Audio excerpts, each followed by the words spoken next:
We have a Trane blower motor that needs replaced. I got the blower motor, let me show you how to replace it. We're gonna start by taking this panel off.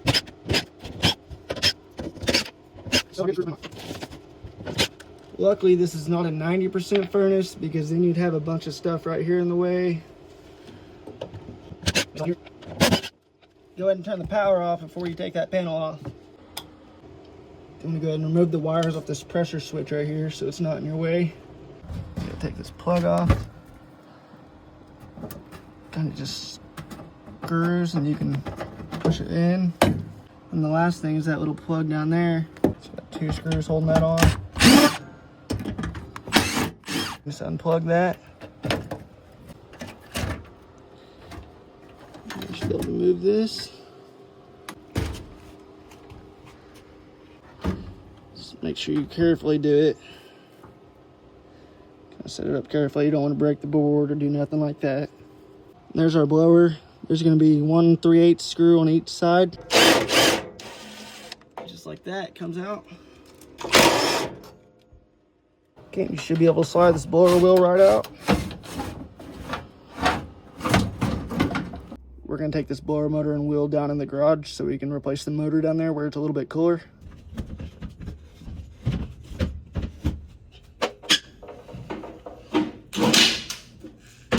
Now we're going to get a crescent wrench and go ahead and loosen our set screw. This is a pretty new motor, so the shaft's not rusted out or anything, so you can see it just fell down. And you don't have to take it all the way out, just take it out enough to where it's not touching the shaft. It doesn't matter in which order you take the screws out, but I like to do it in a star pattern for good practice.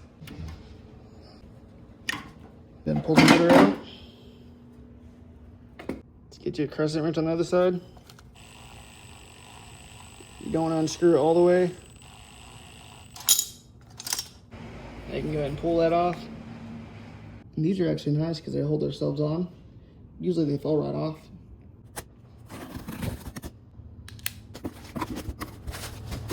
Now you can see where the bracket was on the old one. It was right under those 2 holes. Let's slide that back on. We're going to tighten it just a little bit.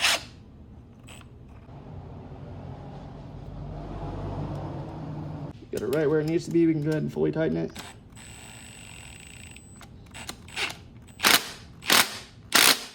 You don't want to over tighten it and break anything. I like to take some of this grease from the old motor and rub it on the shaft. Really get it right there on the end of it. We can go ahead and put it in now. Look down there and see where that set screw hole is. And you want to line the flat part of the shaft up with that so it'll slide right in. Just like that. Plug your wires back in. Now this is where it's important to do it in a star pattern. Then you can slide this wheel wherever you need. Make sure the gap's even on both sides. And go ahead and tighten your set screw. Tighten it pretty snug. Now the motor's installed, we just need to put it back into the furnace.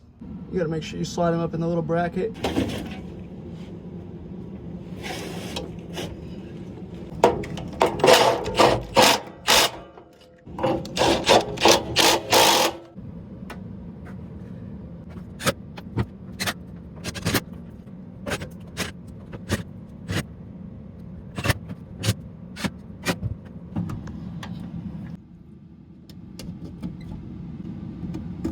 We're all finished up, we can turn the power on.